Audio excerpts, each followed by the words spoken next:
Fala galera, um prazer tê-los aqui para mais uma videoaula do Professor Jubilu, E já quero começar esse processo pedagógico falando sobre uma notícia que vem sendo espalhada nos grupinhos de WhatsApp. Segundo essa notícia, os chineses fizeram uma descoberta que está abalando o assunto a cura do câncer no mundo. Essa descoberta diz que para você curar o câncer, você só precisa cortar 2 ou 3 pedaços de abacaxi, colocar num copo com água quente e beber essa mistura. A fruta vai deixar a água alcalina, liberando substâncias anticâncer, que irão matar apenas as células malignas que estão causando o câncer. Seria inclusive um milagre da medicina moderna se essa notícia não fosse mentira. Infelizmente, não existe nenhum trabalho científico comprovando que suco de abacaxi quente cura o câncer. Em tempos de desinformação nas redes sociais, onde as pessoas compartilham notícias sem saber se é verdade ou se é mentira, nunca foi tão importante conhecer um pouquinho, só um pouquinho, de biologia. Aliás, esse será o grande tema dessa nossa videoaula. Por isso, já sabe, Bota um sangue nesse olho, porque depois da vinheta tem o que é biologia pra você.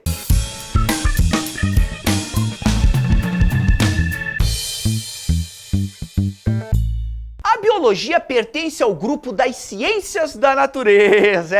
Lembra desse nome? Ciências da natureza? Junto com a química e a física. Essas ciências juntas, elas são responsáveis por estudarem os fenômenos naturais. E cabe à biologia, dentro de todos os fenômenos naturais do planeta, estudar os seres vivos. Olha só que bacana. Se você olhar essa imagem que eu fiz quando eu tinha 1 ano de idade, você vai conseguir perceber que os fenômenos naturais, eles envolvem tanto a química, quanto a física e a biologia. Aliás, olha só, esse nome biologia, ele deriva do grego, onde bio vem de bios e significa vida. E logia vem de logos e significa estudo. Então a biologia nada mais é do que o estudo da vida. É o estudo científico dos seres vivos. Agora, os seres humanos estudam os seres vivos já faz muito tempo. Alquimel, que era um discípulo de Pitágoras, foi um dos primeiros seres humanos a estudar a estrutura de alguns seres vivos. Isso há mais ou menos 560 anos antes de Cristo. Então, realmente, já faz muito tempo. Só que a biologia, como ela é conhecida hoje, como uma ciência separada das outras ciências, ela só aparece no final do século XVIII, início do século XIX. Tipo, ontem apareceu essa biologia moderna. Graças ao trabalho de alguns cientistas, como o nosso amigo Lamarck, aquele lá, nosso amigo do pescoço da girafa, o Treviranus, que era um médico, e do Lorenz Oken, que foi um dos primeiros cientistas a estudar as células. Foram esses caras os primeiros cientistas a usarem o nome biologia, essa ciência que é a que estuda os seres vivos. Mas Jubão, por que a biologia demorou tanto tempo para virar uma ciência? Senta que lá vem a história. Belíssima pergunta, Jubialuno e Jubialuna querido. Aqui, coraçãozinho para você. Basicamente porque até o final do século XVIII, início do século XIX, o próprio conceito do que é vida ainda era bastante abstrato. Então como é que eu vou ter a ciência que estuda a vida se eu nem sei direito o que é vida? E o próprio estudo dos seres vivos também era muito limitado. A galera estudava apenas umas estruturas anatômicas desses seres vivos, tudo muito amador ainda. Até essa época também, a maior parte das pessoas acreditavam na biogênese, ou seja, que a vida surgia de matéria inanimada. Olha o absurdo, Como, por exemplo, os sapos, que surgiam do lodo, sabe? Então, realmente, como é que você vai ter a biologia se a humanidade ainda estava num processo de conhecimento do que é vida? E também nós tivemos alguns eventos históricos na humanidade que foram gigantescos atrasos no desenvolvimento de todas as ciências, não só da biologia. Como, por exemplo, o Império Romano, período em que a ciência ficou bastante estagnada. Aí, depois da queda do Império Romano, quem é que surge?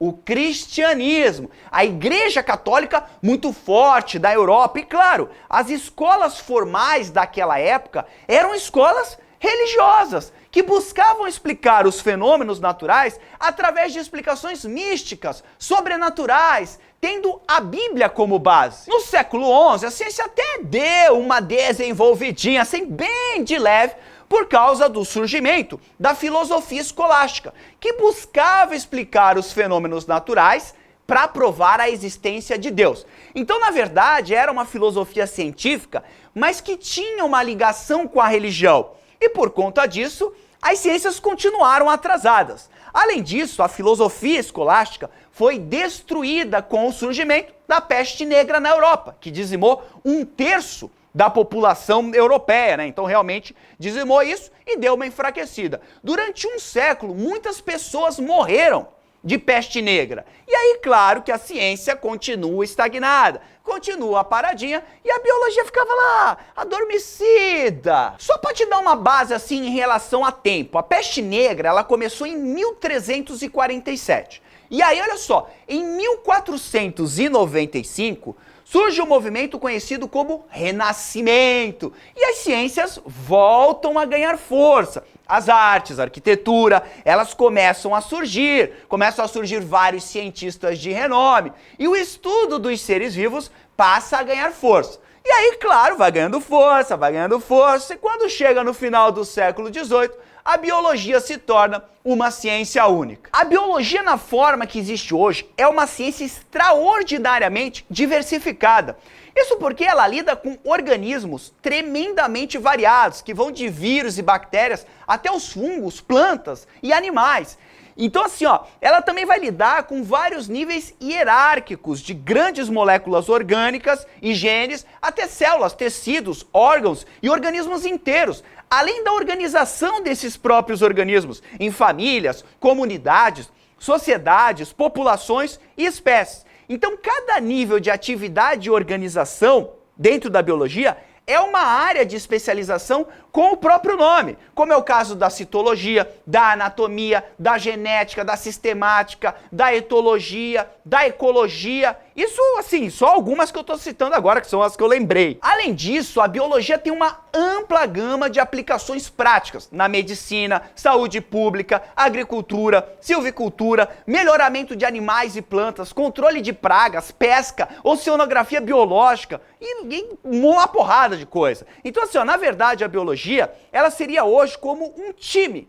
E ela é composta por vários jogadores que são justamente essas áreas de especialização e a gente vai falar um pouco delas agora. Uma dessas áreas de especialização da biologia é a bioquímica, que é uma ciência que vai estudar a estrutura das moléculas e as reações químicas que acontecem nos seres vivos, que são, óbvio, fundamentais para a vida. O pai da bioquímica é um cientista conhecido como Carl Nuremberg, e ele foi um dos pioneiros no estudo da estrutura dos aminoácidos e também das enzimas. Já a citologia é a parte da biologia que estuda as células. O pai da citologia é um cara conhecido como George Papanicolaou, que foi um cientista que estudou as alterações citológicas ao longo do ciclo menstrual. Ele era um ginecologista. Não é à toa que existe um exame hoje ginecológico chamado de Papanicolaou. Outra sub-área da biologia é a genética, que apavora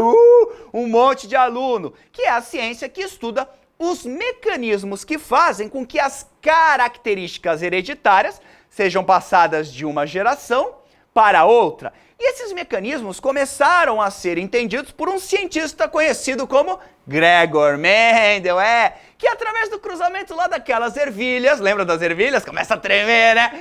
Começou a observar como as características passam dos pais para os filhos. Já a embriologia estuda a formação e o desenvolvimento dos organismos. Carl Ernst von Baer é considerado o pai da embriologia por conta dos seus estudos nos zigotos de vários animais. Então, ele via como esses zigotos se desenvolviam e, por conta disso, ele é considerado o pai da embriologia. Também temos a histologia, que é a ciência que estuda os tecidos. O pai dessa ciência é Marie-François Xavier Bichat, que mesmo sem microscópio, olha a pira do negócio, conseguiu criar um conceito para os tecidos, que são conjuntos de células com uma determinada função. Aliás, o nome desse cientista é um dos 72 nomes que estão gravados lá na Torre Eiffel, lá em Paris. Então assim, ó, quando você for lá, chega lá com seus amigos, né, com seu pai, com a sua mãe, com a sua família lá, e fala assim, sabia que esse cara aqui é o pai da histologia? Hã? Você vai bombar, né? Todo mundo vai te olhar, caramba, reconhecimento social você vai ganhar. Já a taxonomia é a ciência da biologia que estuda o grau de parentesco entre os seres vivos. E tem como pai Carl Nielsen Linné. Ele foi o criador da nomenclatura binominal. Nomes científicos têm 2 nomes. Já percebeu isso, né? Foi Linneu quem criou isso aí. E ele também criou a classificação dos seres vivos mais moderna. Já a microbiologia estuda os micro-organismos, né? Tendo como pai Antônio van Leeuwenhoek, que foi um dos primeiros seres humanos a estudar a estrutura das bactérias. Oh, que bonitinho! Ele até divide esse título de pai da microbiologia com o Pasteur, lembra do pasteurizado lá, a gente vai falar um pouco sobre ele no nosso curso, e também com o Rock. E a micologia, hein? É a ciência que estuda o mico, hein? Ah, é horrível essa, para, guarda. Na verdade, a micologia é a ciência que estuda os fungos. E tem como paizinho dela o cientista Anton de Barry, que foi pioneiro no estudo com, adivinha, cogumelos, Eu vi gnomos! Gnomos são super legais! Gnomos são nossos amigos! Tô zoando, cara. Não, o cara era sério, tô zoando. Já a zoologia é fácil, né? Você já foi no zoológico. Ela é a ciência que estuda os animais. E o pai da zoologia é Aristóteles, né? Que foi um dos primeiros seres humanos a estudar a estrutura dos animais. Já a botânica, desculpa, tô zoando de novo, né? Ai, eu tô muito engraçado. A botânica é a ciência que estuda as plantas. E o pai da botânica é um cientista conhecido como Theophrastus. E ele era justamente discípulo de Aristóteles, que estudava as características dos animais. Aí ele viu, foi lá, pô, vou fazer igual o meu mestre, só que não vou fazer com animais, vou fazer com plantas. E aí ele começou a estudar as plantas e por conta disso ele virou o pai da botânica. Já a fisiologia é uma sub-área da biologia que estuda o funcionamento das células, dos tecidos, dos órgãos e dos sistemas. O pai dela é Claude Bernard, que desenvolveu a medicina experimental, ou seja, a medicina baseada em fatos reais, não em fatos mitológicos, sobrenaturais ou místicos. Foi esse cara que botou seriedade na medicina. Já a evolução é a parte da biologia que explica como é que os seres vivos conseguem se adaptar ao ambiente em que eles vivem. E também é a evolução que vai explicar como surgem as novas espécies. E claro que o pai da evolução, sabe quem é? Sabe quem é? Sou eu! Charles Darwin, que através do meu livro A Origem das Espécies, expliquei como é que os seres vivos evoluem. Eu sou o cara! Temos também uma área da biologia que vem tendo grande importância nos últimos anos, que é a ecologia, né? Parte da biologia que vai estudar a relação dos seres vivos entre si e a relação também desses seres vivos com o ambiente em que eles estão vivendo. Hoje, a ecologia vem ganhando muita importância por conta das ações do homem contra a natureza. Ernest Haeckel é considerado o pai da ecologia, porque foi um dos primeiros cientistas a estudar a relação dos animais com o ambiente em que eles estavam vivendo. Agora, você sabe o que significa ciências da natureza e suas tecnologias? Porque hoje tem muita prova com esse nome, né? Então assim, quem são as ciências da natureza? Isso eu acho que você já sabe, vamos lembrar. Biologia, química e física. Mas agora eu tenho uma outra pergunta para você. Você sabe o que é ciência e tecnologia? Você tem que saber isso, porque você não pode fazer uma prova onde você não sabe nem o que significa o nome dela. Ciência, guarda isso, é um modo de obter conhecimento sobre a natureza, sobre os fenômenos naturais. Já a tecnologia é quando a gente pega esse conhecimento científico e transforma num resultado prático. Pode ser para a humanidade ou para outros seres vivos. Olha só, Quando a gente fala de algo novo na ciência, a gente está falando de uma descoberta. A ciência descobriu algum fenômeno natural. Agora, quando a gente fala de algo novo na tecnologia, nós estamos falando de invenção. Guarde que ciência e tecnologia, elas são interdependentes. Inclusive, quando você utiliza um conhecimento biológico para produzir uma tecnologia, tem uma área da biologia que faz isso, que é a biotecnologia.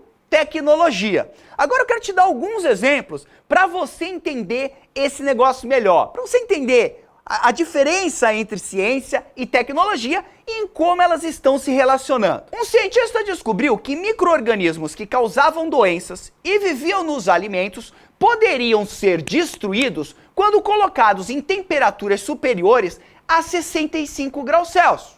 Isso é ciência. O cara obteve conhecimento, ele descobriu o funcionamento de um fenômeno natural. Micro-organismos que são mortos numa temperatura elevada.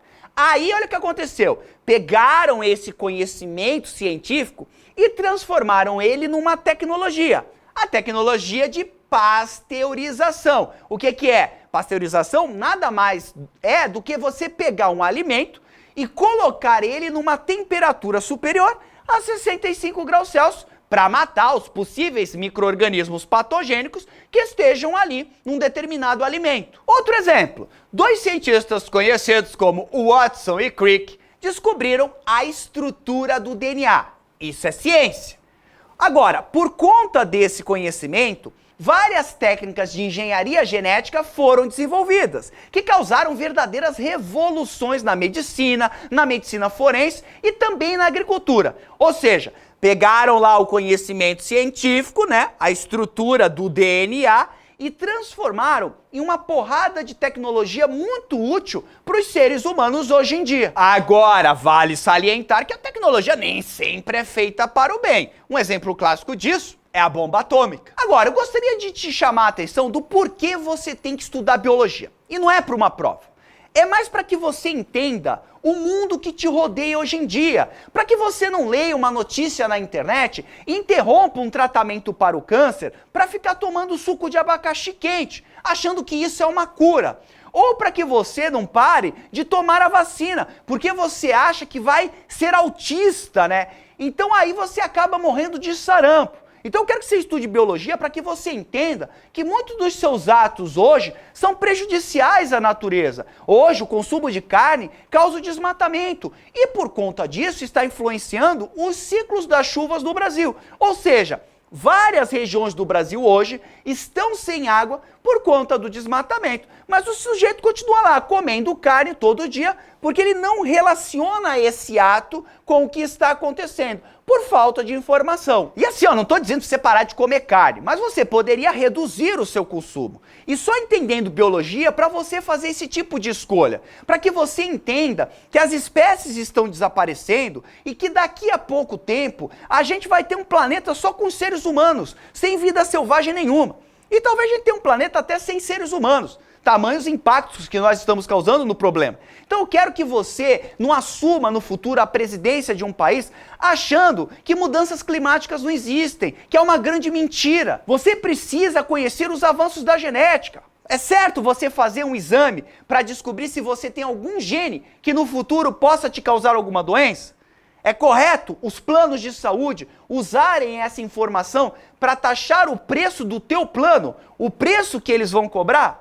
Então a biologia ela está envolvida em tudo isso. Os transgênicos são ou não são seguros? Então eu quero que você estude essa ciência para que você não cometa a ignorância de escrever nas redes sociais que biologia não serve para nada. Nossa, sério, dói meu peito quando eu leio isso, dói o meu peito. Para que você se torne um ser humano melhor socialmente, para que os seus atos influenciem o teu bem-estar e o bem-estar das pessoas que vivem ao seu redor. Se as pessoas lá na Idade Média, se os europeus soubessem que o acúmulo de lixo e esgoto a céu aberto aumenta a população de ratos e por conta disso aumenta o problema com a peste negra, que na verdade é a peste bubônica, que é transmitida pela pulga do rato. A pulga vai lá, pica o rato, pega a bactéria de dentro do rato e transmite isso para os seres humanos. Então se eles tivessem esse conhecimento científico. Naquela época, eles não teriam tido problema com a peste negra. Iam tomar medidas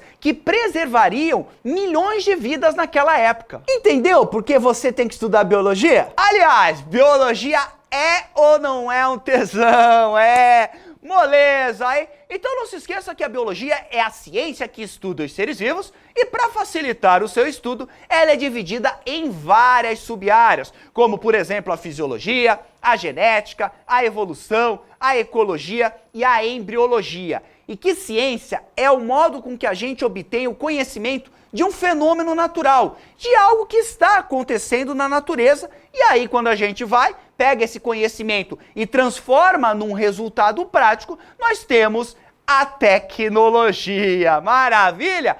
No mais, lembre-se sempre, a ciência nos convida a acolher os fatos, mesmo quando eles não se ajustam às nossas preconcepções.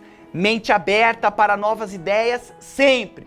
Vem comigo que eu quero te mostrar como a biologia é um tesão. Maravilha? No mais, desnecessário dizer que foi um grande prazer estar aqui com você. Um grande abraço. Tchau!